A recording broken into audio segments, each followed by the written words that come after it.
You are still watching this morning on ITV, bringing us to another talking point. We'll be looking at the expectation from Senator Monday Okpebholo as he takes over as the next governor of Edo State. So much expectation, if you ask me, in education, in healthcare, in road construction. You talk about the issue of unemployment rate. You talk about insecurity. What can he do in the area of reducing the prices of food items? So they're just so enormous for him at this material time.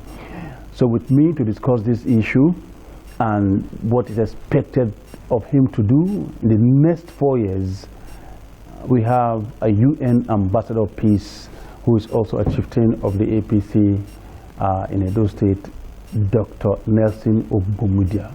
Very good morning and welcome. Good morning. Thank you for having me in the studio. So tomorrow, being the 12th of November, we're going to have a brand new governor in Edo State. What is going through your minds? Well, he has given us his manifesto, which borders on the 5 pillars. For me, the foundation for his governance. He has told us he's going to ensure that security is in place. Security is first on the agenda for him. And this mandate, I think, is very strong in his heart. Security, looking at infrastructure. He has talked about infrastructure. At least I should be able to drive from Abuja to Benin with linkages with the federal government and creating a multilateral platform or a multidisciplinary platform where the federal government and the state government are in collaboration to provide infrastructure for the citizens of Benin. And looking at the governor's posture and his mindset, perception about governance, he's been tested. As a senator, you could see the provisions he has made. Even the deputy governor, you can see some of the interventions, infrastructural interventions that he has made as a legislator. Now coming in as an executive arm of government. And these guys would drive the processes clearly. And they have also talked about education, which is very key. Affordable education, provision of schools, facilities, so that at least when we talk about, I don't want to refer to the outgoing government. They had come up with certain initiative that was supposed to be the drivers of their policies. But we have come, you and me will agree in conclusion that they have really not done well. But I think... but there are areas that, of course, you can give to the outgoing government. Yes, truly. Especially when you look at the digital system of governance, where they do almost zero when it comes to, carrying papers. Paperless office. Yes. And creating a digital hub for the state. Yeah, it's commendable, but we're looking at physical facilities that the people can see, public infrastructure. Well, Obaseki tried, but I'm telling you here right now that we're going to have Senator Monday Okpebholo, His Excellency, who is going to be sworn in tomorrow, doing better, because Edo citizens require the best from him. And I believe that he's going to deliver. His deliverables are going to be top-notch, kindly speaking. Not because I am an APC person, but looking at their body posture for a senator to draw the attention of a governor to an unmotorable road. You can expect to see that will be one of his pursuits, one of his key inclusions in this whatever it is that's going to do. And he has talked about water provisions. I've never been to Benin and I got water from pipe-borne water. What we have been getting is borehole water, even in the compound I live in Benin and all that. So for him to say this is going to be addressed. Yeah, but that is not only peculiar to Edo State.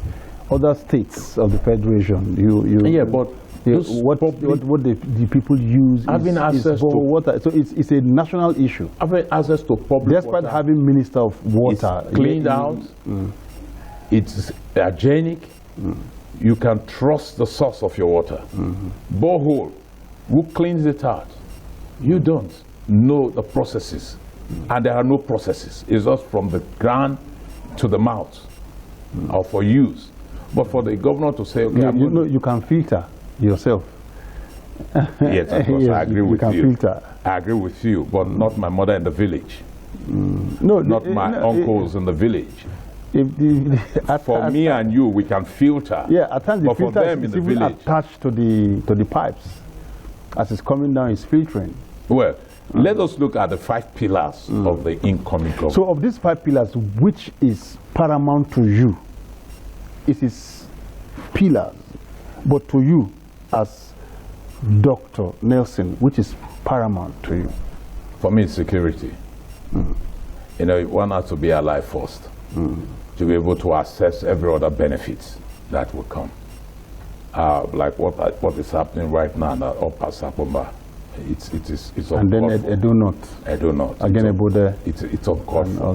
There should be a synergy where government is interacting, where there are interface, where there are mediations, no matter the grievances.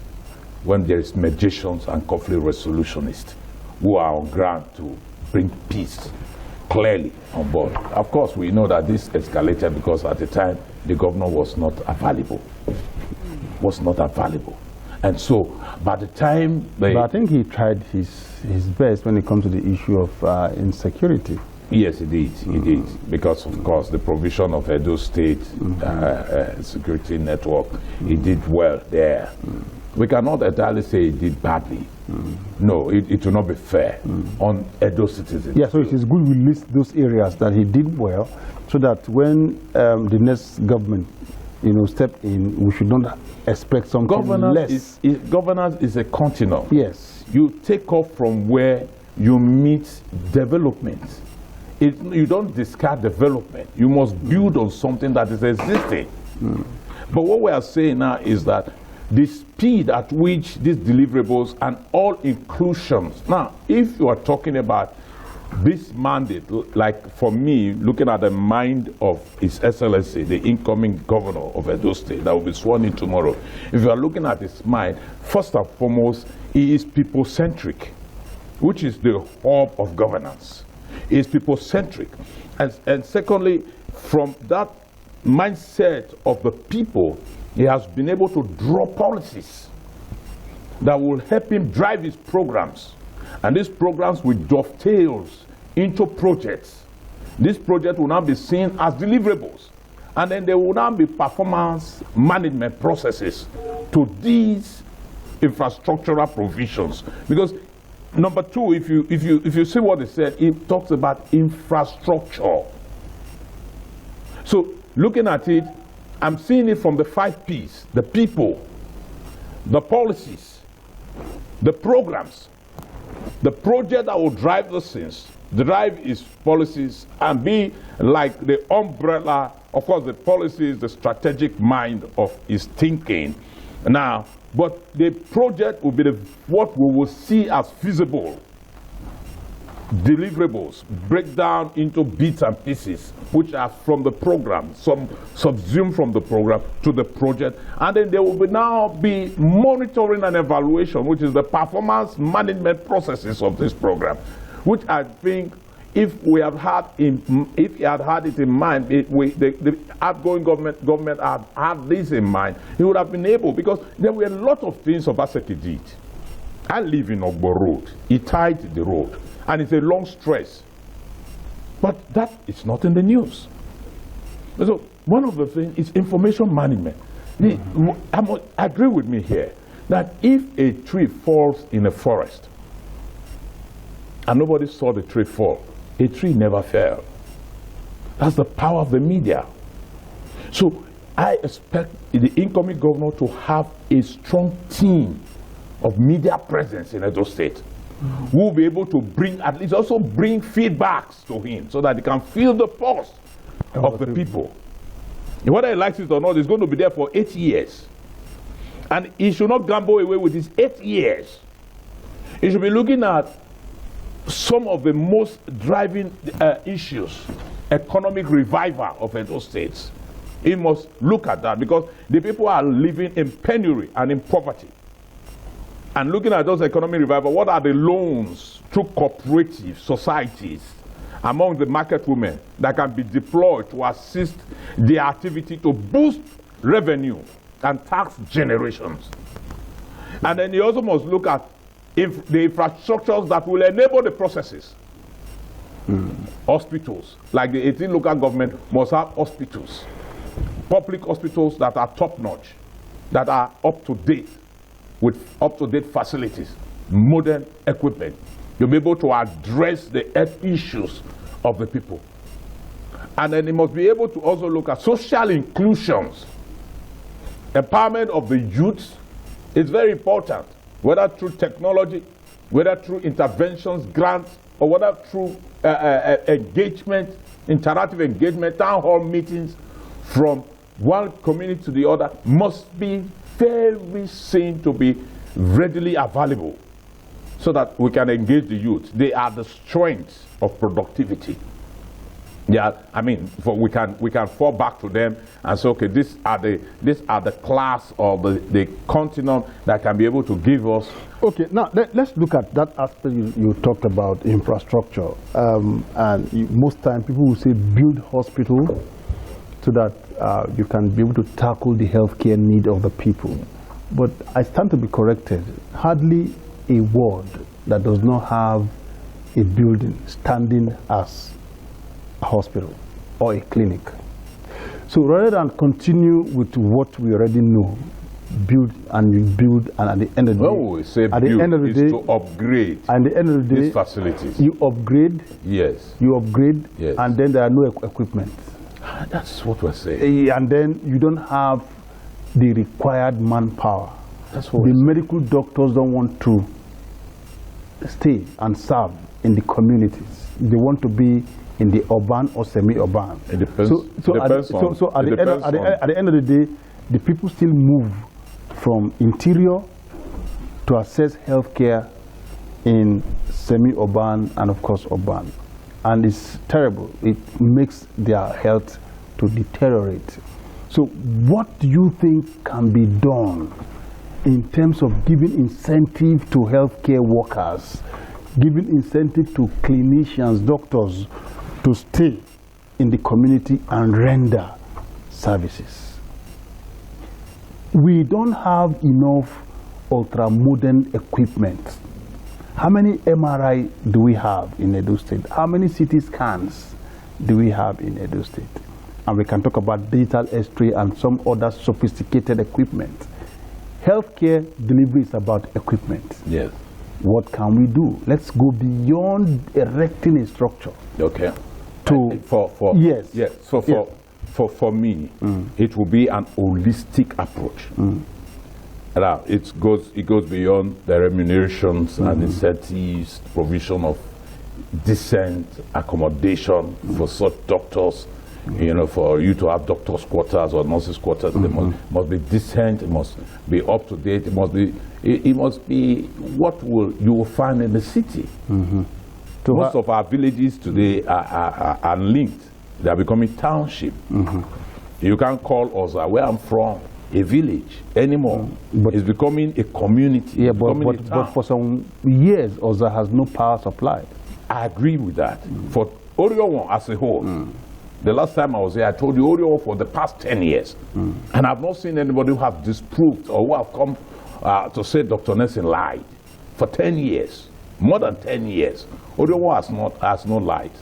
So the governor can build on what we already have, like the mini grid provisions. You go to Enya, you see that Enya is 247 lit. Now, rent in Enya is more expensive in rent in Ugbo. Why? Because it's 247. Life is civilization. Life improves the livelihood of people. Land there has gone up. The value of land there has gone up. The same thing with the value. If people can see this value in the rural environment, they can have access to mini grids that powers the school, powers the hospital, powers maybe the town hall centers and all that, and give provisions of light to other facilities around. This will enable the processes. These are what we're talking about on social inclusion, infrastructural provision. It must imbue into the life of the people. People must be able to readily see the need to say, yes, I can leave Ugbo and go and live in Oza. And I have cousins who are living in Oza, and they're teachers.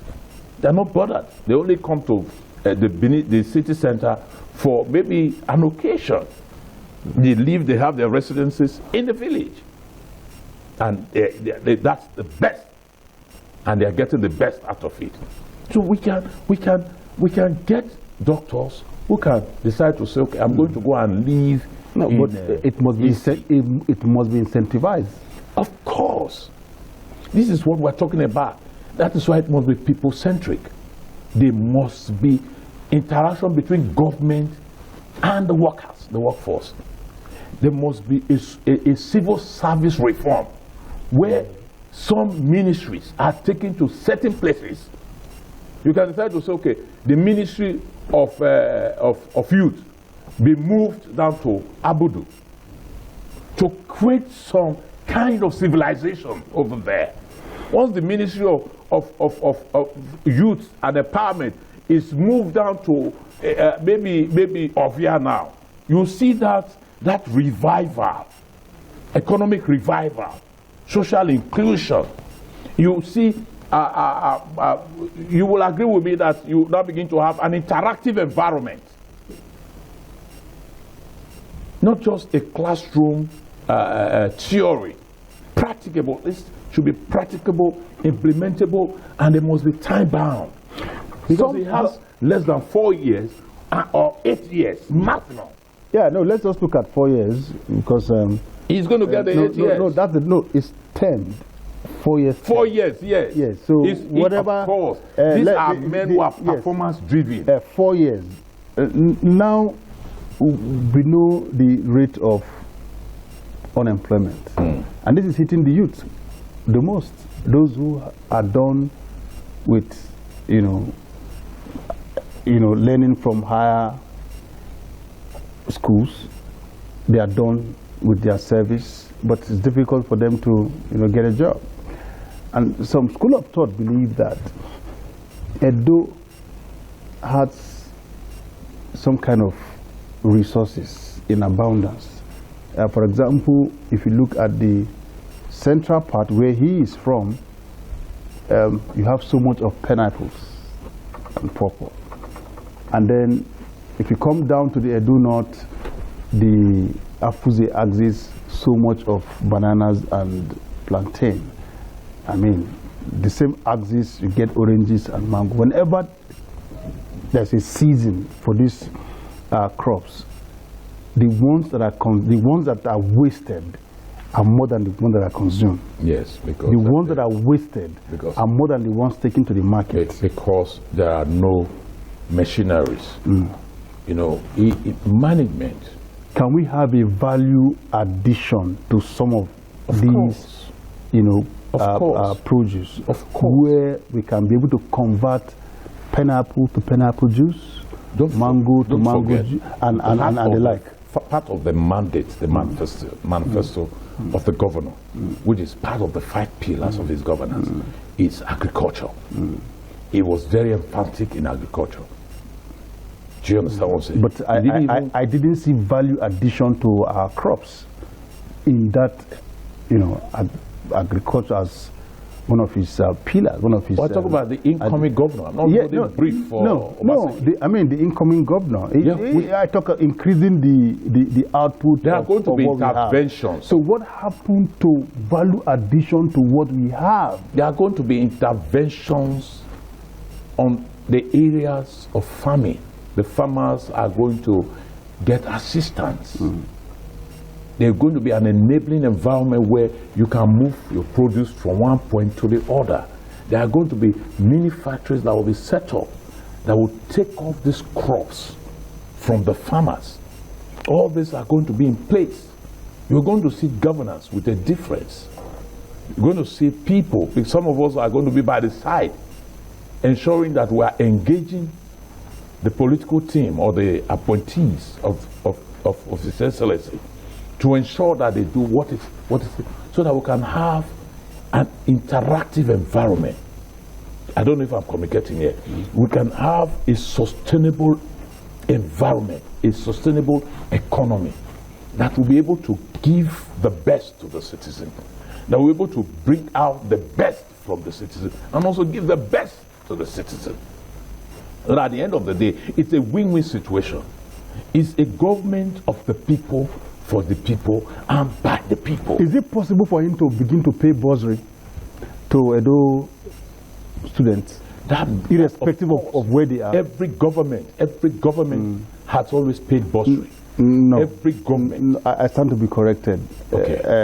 For some while now, I do not believe that Edo State government, not from the current governor, even his predecessors, they don't pay bursary. No, that's not true. I have people who benefited during not scholarship, bursary. Yes, we were saying the same thing. Yes. I'm not talking about scholarship here. Yes. I have people who are citizens of Edo State during the days of His Excellency Comrade Oshomole, Senator Oshomole's government administration, who benefited from bursaries, who got this money. Some got 120, some got 80,000 naira, some got 120,000 naira. Is it for those resident in Edo State or? No, they were not resident in Edo State. Some of them were here in Abuja. Yeah, because I have a cousin who was reading law, who went to the extent of telling me that he went to the local government. He got a financial assistance from the local government. He also got financial assistance from the state government. So that is different from what other states do. Other states will send people from the board or from the Ministry of Education, if you like, to the length and breadth of this country.